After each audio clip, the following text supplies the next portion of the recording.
Assalamualaikum warahmatullahi wabarakatuh. Alhamdulillahirabbil alamin. Wassalatu wassalamu ala asyrafil anbiya'il mursalin sayyidina wa maulana Muhammadin wa ala alihi washabihi ajmain, amma ba'd. Selamat datang, selamat bergabung kembali di pembelajaran bahasa Arab peminatan.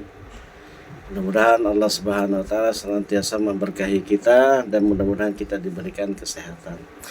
Baik, anak-anak sekalian, materi kita hari ini adalah tentang kalam, ya, kalam atau perkataan. Baik. Kira-kira, ya, apakah kalian itu tahu bahwasanya dalam bahasa Arab itu kalam itu dibagi menjadi dua, yaitu yang pertama adalah kalam khabar, yang kedua adalah kalam insya.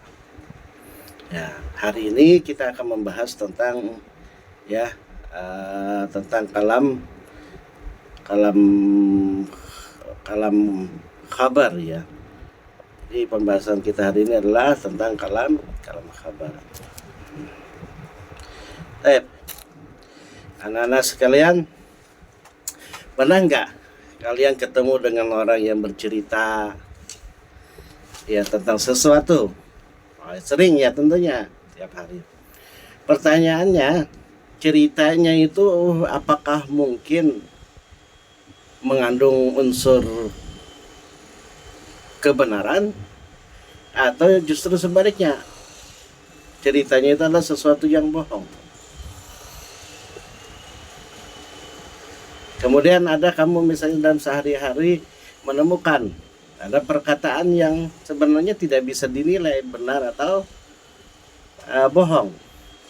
Satu kata adalah bisa dinilai perkataan itu bisa jadi bohong, bisa jadi benar. Di lainnya adalah ada satu perkataan yang tidak bisa disematkan kepadanya itu benar atau bohong. Mungkin itu tiap hari kita akan ketemu dengan perkataan seperti itu. Pun dalam bahasa Arab itu juga seperti itu. Dalam bahasa Arab, ya, kita akan membahas tentang pengertian kalam habar. Kalam habar itu adalah mahtamala sidqu wal kadhibu. Ya, mahtamala perkataan yang memungkinkan. As-sidqu, perkataan itu dianggap benar, wal kizbu, atau dianggap dusta. Jadi setiap perkataan yang bisa dinilai sebagai kebenaran atau dinilai sebagai sesuatu yang dusta itu disebut kalam khabar. Misal, saya tadi pagi makan nasi kuning, ya, nasi kuning iwak ayam. Ini kan suatu pemberitaan, suatu perkataan yang mana bisa diuji perkataan saya itu benar atau salah. Bujur jarang Bapak pagi tadi makan nasi kuning. Kalau ternyata benar, nah itu kan berarti as-sidqu. Atau bisa jadi Bapak cuma berbohong, padahal Bapak kada makan lagi, Bapak padahal makannya yang lain gitu. Maka itulah yang disebut dengan kalam khabari. Ya. Berbeda kalau perkataan itu tidak bisa diuji dengan benar atau salah. Sebagai contoh, kamu tadi pagi sudah salat nggak? Itu sebuah pertanyaan. Kamu tadi pagi sudah salat nggak? Bisa nggak? Oh, ini bohong, ini pertanyaan bohong, atau ini perkataan yang benar. Nggak bisa diuji, nggak bisa disematkan kepada pertanyaan tadi apakah itu bohong atau benar. Berbeda yang contoh yang Bapak pertama tadi, saya memberitakan suatu berita, maka berita itu bisa jadi bermakna, bisa jadi mengandung kebohongan, bisa jadi adalah sesuai dengan fakta atau benar. Itulah yang disebut dalam kalam khabari. Secara istilah, huwa ma yumkinul qawlu lisabihi bi annahu sadiqun idza kana mutabiqan lil waqi'. yaitu sesuatu ma yumkinu, sesuatu ma itu sesuatu yumkinu yang memungkinkan al qaulu disematkan suatu perkataan li sahibihi bagi orang yang membawa berita tadi, yang mengatakannya tadi itu bi annahu sadiqun, bisa disematkan kepada orang itu sebagai orang yang betul atau yang benar idza kana mutabiqan lil waqi', apabila yang diberitakannya itu sesuai dengan fakta kejadiannya. Wa kadziban, dia bisa juga disematkan dicap sebagai pendusta idza ingkana mukhalifan, jika yang diberitakannya itu tidak sesuai fakta. Nah, jadi paham ya apa itu kalam khabari ya. Kalam khabari adalah perkataan yang mungkin saja bohong atau mungkin memang sesuai fakta atau betul. Baik, dalam kalam ya, dalam kalam khabari itu ya, bisa apa, dalam kalam khabari itu mempunyai dua rukun. Yang pertama adalah mahkum alaih, yaitu yang dikenai hukum, mahkum fih atau yang dipakai hukum. Tidak jadi masalah. Jadi dapat dipaham ya, kalam apa itu kalam khabar. Kalam khabar adalah sesuatu perkataan yang mungkin bisa kita sandarkan, kita cap sebagai sesuatu yang betul, atau bisa jadi kita cap sebagai perkataan yang bohong. Jadi bisa diuji, bujur garang hujan nyata. Oh ternyata sesuai fakta, berarti bujur. Bujur garang hujan nyata, oh ternyata tidak sesuai fakta, berarti dusta. Nah, perkataan yang bisa diuji benar salahnya itu, bohong atau jujurnya tadi itu disebut dengan kalam khabari. Macam-macam kalam khabari. Kalam khabari itu dilihat dari keadaan mukhatab atau orang yang menjadi lawan bicara ya. Kalam khabari terbagi menjadi tiga. Yang pertama adalah kalam ibtidai, khabar ibtidai ya. Khabar ibtidai, apa itu khabar ibtidai? Apabila mukhatab, apabila orang yang kita ajak bicara ini tidak mengetahui tentang berita yang kita sebutkan, yang kita ceritakan tadi tuh ya, maka bagi ketika kita menyampaikan kepada orangnya tadi, kita tidak perlu memuat taukid atau penguatan ya. Orang yang kita ajak bicara ini kita padahi inya misalnya batakon, aku jenya kada tahu harga iPhone 13 misalnya Pro Max ya di orang ini.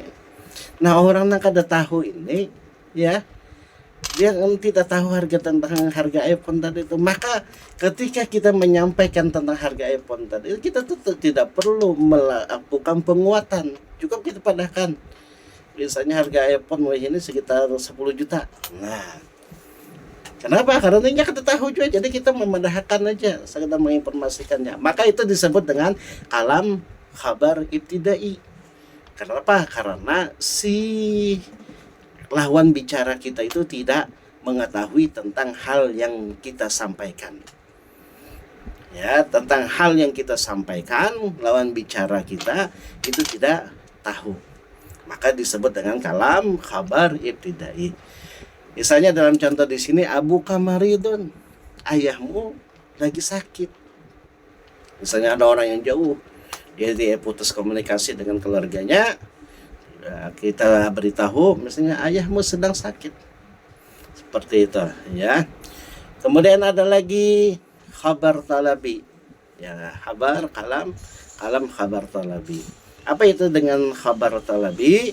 Khabar talabi adalah apabila orang yang kita ajak bicara tadi ragu-ragu atau bingung, kayak apa, jadi itu ibaratnya kayak orang tuh kayak ada kada yakin dengan yang kita sampaikan dah.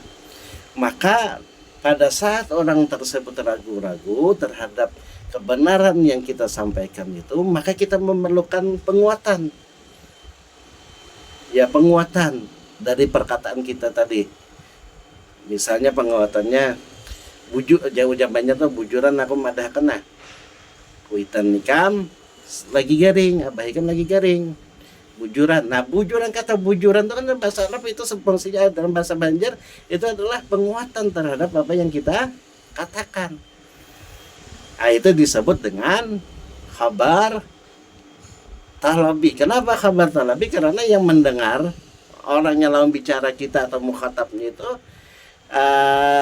ragu-ragu terhadap atau bingung terhadap apa yang kita sampaikan, ragu-ragu tentang kebenaran yang kita sampaikan. Maka untuk menguatkan perkataan kita tadi kita perlu penguatan. Itu dengan kata, kalau dalam bahasa Arab itu ditambahkan taukid, ya, satu penguatan, misalnya dengan kalimat inna atau wallah, misalnya seperti itu dengan penguatan. Kemudian yang ketiga adalah khabar inkari. Nah, kalau khabar ingkari, kalau yang nomor 2 tadi orang ragu-ragu, kalau yang ketiga nih orang yang kita ajak bicara nih mendustakan lawan kita. Ya, yang kita bawa nih nanya di kada percaya lah ya lawan kita. Kada ragu-ragu, kada dasar kada percaya. Maka untuk apa menghadapi orang tersebut dalam bahasa Arab dibutuhkan ya kata penguat atau taukid, ya, lebih dari satu, bisa 2, bisa ada, misalnya wallah inna abaka maridun, demi Allah abah hikam, sesungguhnya abah hikam lagi garing. Nah, kan wallah sudah ada satu penguat, ialah sumpahnya. Kemudian apa, inna, sesungguhnya, nah 2 penguat kata. Kenapa? Karena orang yang kita ajak bicara ini kada percaya, dustanya wajar. Nah, disitulah kita perlu penguatan. Artinya apa? Ketika kita menyampaikan sesuatu, kita lihat orang yang menerima berita dari kita itu, apakah hanya misalnya dapat menerima aja. Kalau hanya dapat menerima aja, yang kita panderakan kan usah nang kita nang bersumpah-sumpah, kan usah kita nang pakai penguat. Kalau memang ragu-ragu misalnya, nah perlu kita kuatkan dengan apa kata-kata apa gitu ya, sesungguhnya atau dan sebagainya. Tapi kalau orang itu justru adalah tipikal orang yang menolak atau mengingkari atau mendustakan apa yang kita sampaikan, maka kita harus menguatkan perkataan kita itu agar bujur-bujur tersampaikan, agar bujur-bujur perkataan kita itu terlihat tidak bohong, seperti itu. Itulah yang disebut dalam kalam ingkari. Jadi kalam khabar itu dilihat dari apa lawan bicaranya, itu kita bagi menjadi 3, yaitu khabar ibtidai, khabar talabi, dan khabar ingkari. Ya. Misalnya apa dalam khabar ingkari tadi tak? Wallah inna abaka maridun. Ya. Sesungguhnya ayahmu sakit, demi Allah sesungguhnya ayahmu lagi sakit. Nah, ada wallah, ada inna di situ. Ya, ada wallah, ada inna, menggunakan huruf taukid, ya, inna, ya, dan sebagainya. Wallahu a'lam bisa. Ini 2 ya. Kalau yang 3 itu contohnya apa? Nah, sini misalnya apa?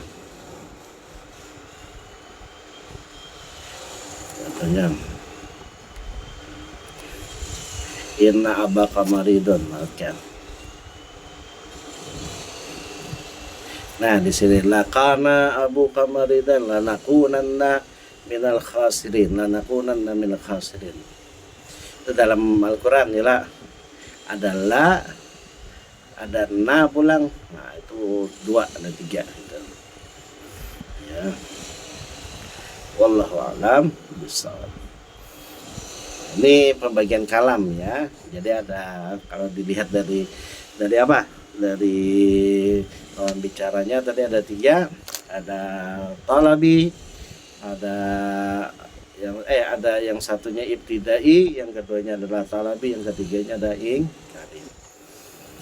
Adapun tujuan agradul khabar, tujuan dari kalam khabar itu adalah Yang pertama faidatul khabar. Faidatul khabar itu ya kita memberitahukan.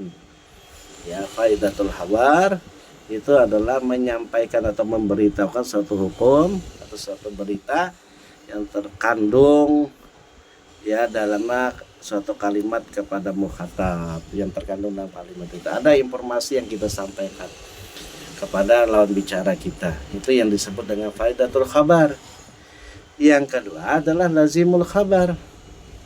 Lazimul khabar ini adalah berfungsi memberitahu lawan bicara kita ini bahwasanya kita tahu tentang sesuatu.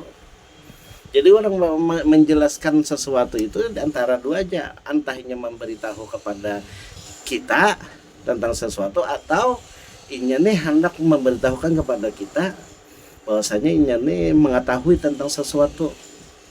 Jadi misalnya Bapak berpandir dua bagian ikan ya yang di faidatul khabar. Misalnya Bapak berbicara tentang kalian tentang kalamul khabar. Kalamul khabar. Itu tujuannya adalah satu, saya memberitahukan kepada Anda apa itu kalamul khabar. Apa itu kalam khabar dalam ilmu balaghah. Itu satu, ialah itu disebut dengan faidatul khabar, memberitahukan suatu hukum atau informasi kepada lawan bicaranya. Ya, yang kedua adalah lazimul khabar. Lazimul khabar itu bukan memberitakan informasi tentang yang ada pada kalimat itu, cuman mau memberitahu bahwasanya Bapak ini tahu nih tentang ini. Bapak ini tahu nih tentang ini. Misalnya Pak, bagian ini kan ahli sekarang kan sangat ahli tentang apa? Tentang Instagram. Nah, paham benar. Karena Bapak ini angkatan tua, orang tua, zaman Bapak waktu muda kan tidak ada Instagram. Kemudian Bapak untuk memberitahukan kalian bahwasanya Bapak juga tahu Instagram, maka Bapak berbicara Instagram Bapak ini. Itu tujuannya bukan untuk mengajari atau memberitahu Anda tentang Instagram, tapi tujuannya adalah untuk memberitahu Anda bahwasanya Bapak ingin tahu juga Instagram. Nah, itu yang disebut dengan lazimul khabar, yaitu memberitahu mukhatab lawan bicara bahwasanya mutakalim, orang yang berbicara ini mengetahui suatu informasi, mengetahui suatu hukum. Pahamlah, dapatlah membedakan apa itu faidatul khabar, apa itu lazimul khabar. Demikian ya untuk materi kita hari ini tentang kalamul khabar. Bapak harap kalian ya dari materi ini bikin satu resume, kemudian resume itu Anda kirim dalam bentuk voice note, kirim ke grup kita sebagai bukti Anda itu hadir. Jadi bila Anda tidak bikin voice note, Anda saya anggap tidak mengikuti pelajaran kita hari ini. Demikian ya, mudah-mudahan senantiasa semangat dia dalam belajar. Ingat, belajar itu adalah suatu nikmat yang Allah berikan kepada kita, karena kita dapat belajar. Bayangkan dengan orang-orang yang lain yang tidak punya kesempatan untuk belajar, maka syukuri nikmat tersebut, dan mudah-mudahan nanti diberkahi oleh Allah Subhanahu wa taala. Mohon maaf kalau ada kata-kata saya yang salah. Assalamualaikum warahmatullahi wabarakatuh.